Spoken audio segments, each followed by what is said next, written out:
Hey, what's up everyone? This is Tyson at Titans of CNC, and I'm in front of the Doosan SMX 3100 ST, and we're gonna do something crazy today.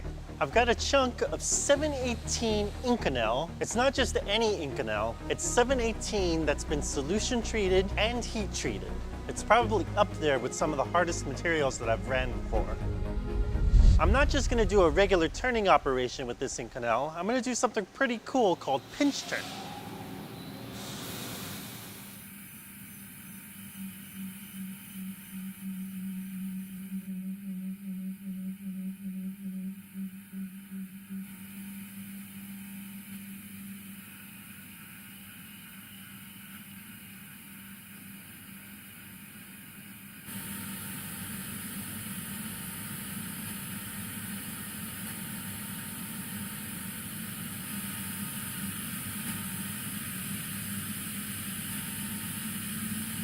Oh man, my son Tyson killing it on the DN Solutions mill turn SMX 3100 pinch turning Inconel. That's no joke. Ever since I came into the trade, I wanted to do big things. I wanted to run complicated parts. I wanted to run hard materials. Early on, Inconel 625, 718 was one of the hardest materials I had ever touched. And at the beginning, I broke tools. I had a hard time figuring it out.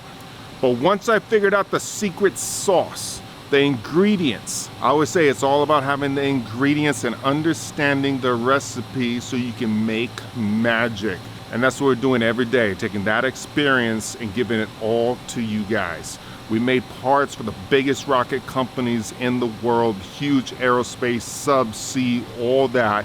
And everything we learn, we're giving to you guys. So when it comes to Inconel 625, watch the video, take notes. I always say keep a book and write down that data. Speeds, feeds, the depth of cut, chip loads, surface footage, write it down, what type of tool, and use that knowledge for your own applications. Now, if you're not subscribed, please hit that subscribe button. It really helps us out. People always say, how do we help you? We love the free education. Just hit the subscribe button, put your comments down below, hit the like button, all that.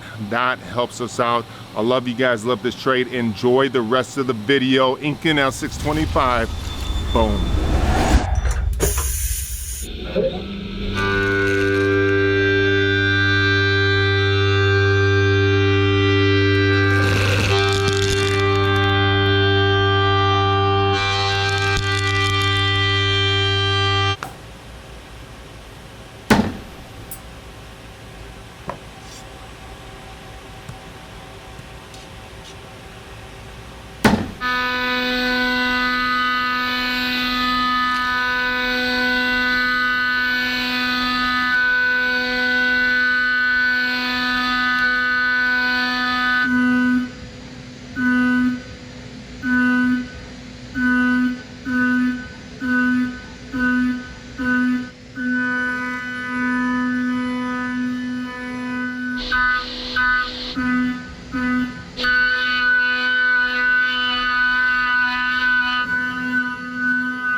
Ceramics take some getting used to. They're typically a lot louder than regular carbide, so there is a small learning curve in what sounds good and what doesn't. Unless you've ran one of Barry's programs before, then you're familiar with loud noises.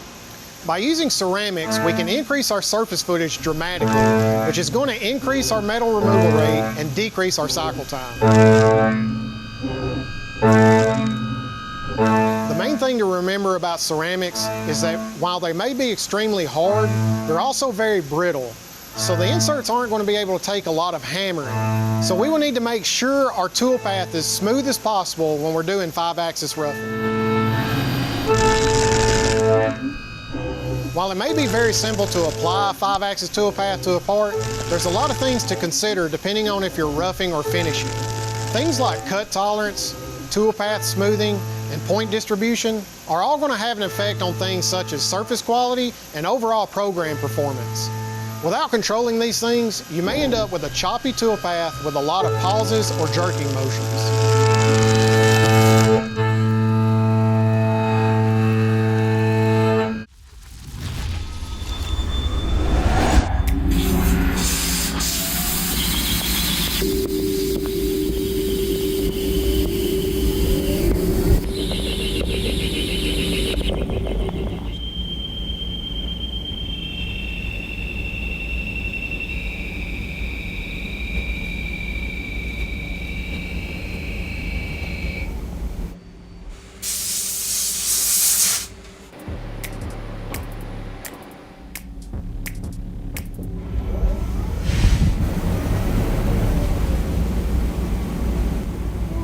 chip buildup. Go figure.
Yeah.